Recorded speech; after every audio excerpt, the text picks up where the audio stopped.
আসসালামু আলাইকুম, কি অবস্থা সবার, কেমন আছেন? আপনারা অনেকেই কমেন্টে জানতে চাইছেন শরীরের বিভিন্ন অংশকে আরবিতে কি বলে। তো আজকে আমরা প্রথম অংশে আপনাদেরকে জানাইতেছি চুল। চুলকে আরবিতে বলে শার। আর কপালকে বলে জাবহা। কানকে বলে ওজন। ওজন না, যেটাকে পরিমাপ করে ওই ওজন না, ওজন। আর এই যে ব্রুকে বলে হাজিব। হাজিব। চোখের পাপড়িকে বলে রামস। রামস।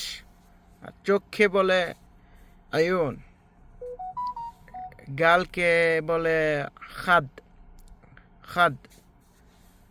নাককে বলে খাসম। খাসম।